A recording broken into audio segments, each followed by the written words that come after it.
Good afternoon. Thanks for being with us today, and welcome to EPA. My name is Jess Kramer, and I'm a senior advisor to Administrator Zeldin, focusing on water issues, and I'll be your MC for today. We're so glad to be joined today by federal and state partners, including Congressman Andy Biggs, Paul Gosar, and Juan Ciscomani from the great state of Arizona. We've got an exciting program ahead, and so without further ado, I'd like to introduce the 17th Administrator of EPA, Lee Zeldin.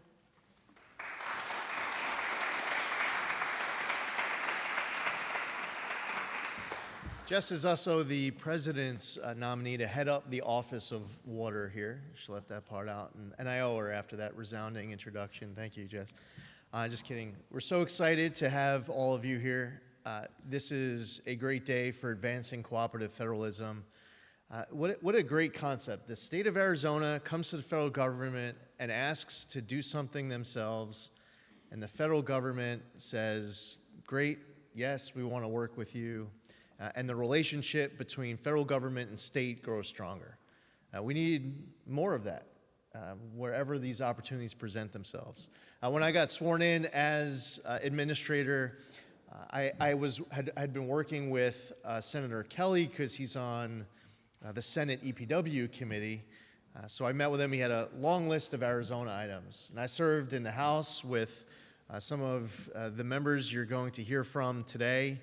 And I was hearing House and Senate, this entire Arizona congressional delegation, Republicans, Democrats, and statewide elected officials at the state level, all getting behind all sorts of different asks of ways that the EPA can help the state of Arizona. And we've just been working through this list as quickly as we possibly can. And it's a big list, and it's important to Arizona, so it's important for us. This request is something that came to us about 15 months or so ago in February of 2024. And we are happy and excited about being able to move forward with this proposal. This is to grant Class 1 through 6 primacy to the state of Arizona. And we're open for business. I signed off on Class 6 primacy for West Virginia a couple of months ago, and our message to other states is to get your requests into us. We have signed off on about 25 state implementation plans since I was confirmed, many of which were previously backlogged, and we're working through catching up on all of these different statutory obligations with a lot of different backlogs that we want to eliminate. And one of which, when we came in, was this ask from the state of Arizona, which we were happy to move forward on as we are announcing here today. The first speaker you'll hear from is Congressman Andy Biggs. Congressman Biggs and I served together in the House of Representatives. We weren't on the same committees, but often found ourselves in the same foxhole, fighting for our country, our republic, and we're excited to have him here.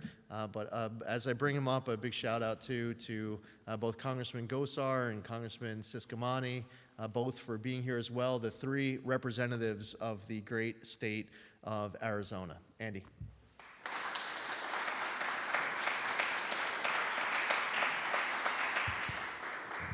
Thank you, Administrator Zeldin.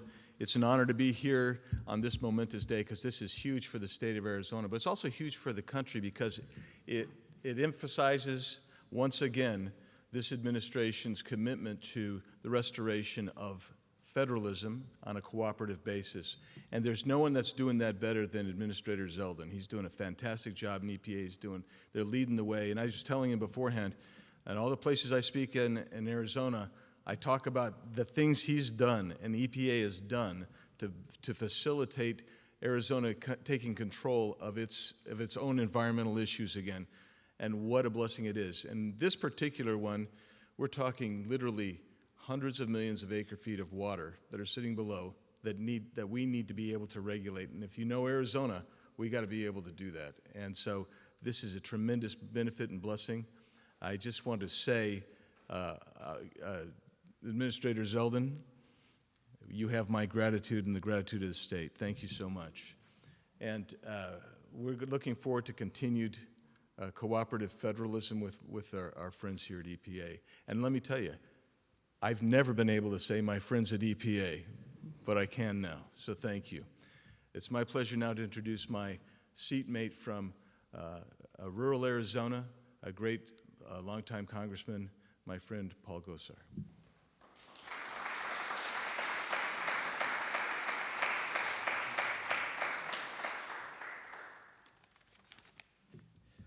Well, thank you, and thank you, Administrator Zeldin.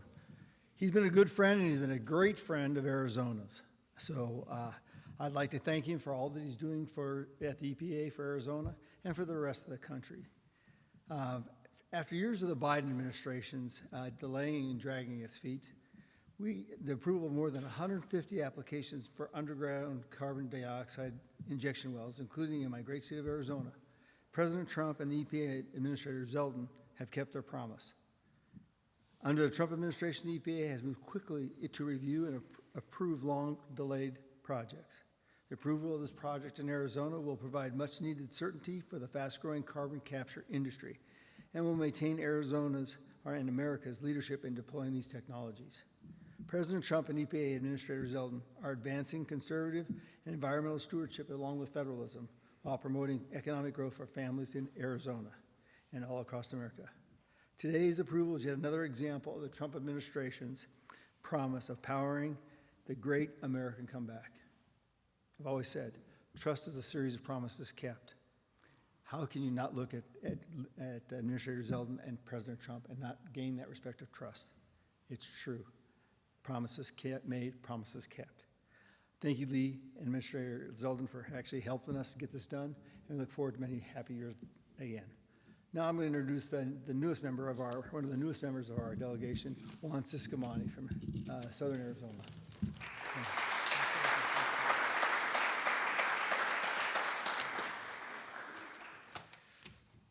Well, thank you, Congressman Gosar, for that introduction, and also, obviously, thank you, Administrator Zeldin. Great to be working with you. I want to thank President Trump also for choosing you to run this very important agency and all that you've already done, following on the President's agenda.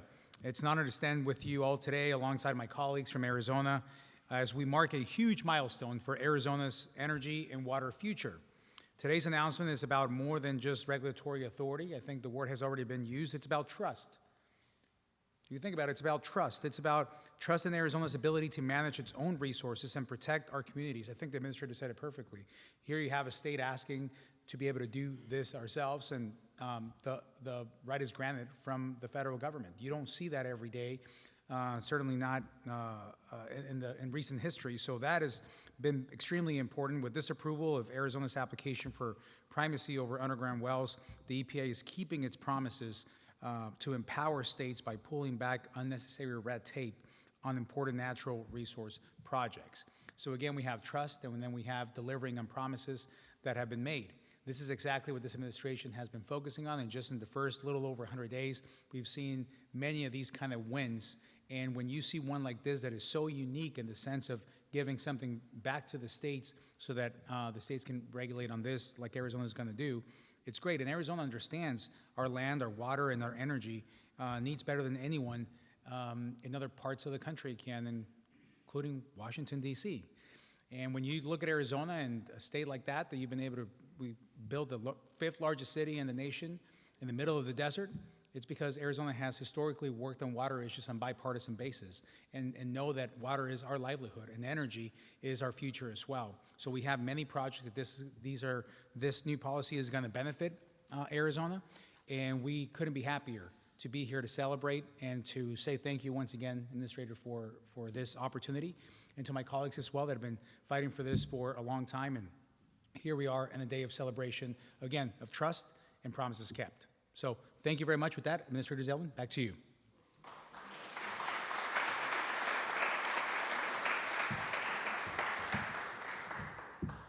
We have an amazing team at our Office of Water. Many of the men and women who have dedicated their lives and their service to important work inside the Office of Water are here, and so much of what we do at EPA wouldn't be possible if not for them. So I wanted to make sure that we recognize their great work, their talent, and their contributions. So thank you to the EPA staff who are here.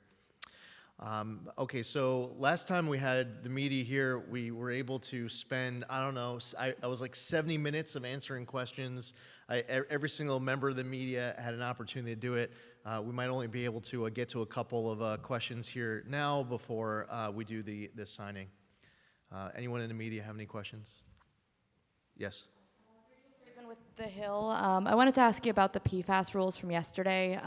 Can you walk us through, I guess, this rescind and reconsider process for those 4 PFAS? You know, how long would that take, and are they stripped out of the legislation for the time being while that, or stripped out of the regulation rather, while that, you know, reconsideration occurs?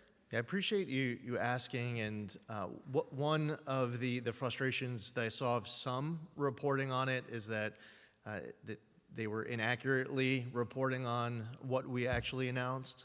So the limit on PFOA and PFOS is staying at the 4 parts per trillion.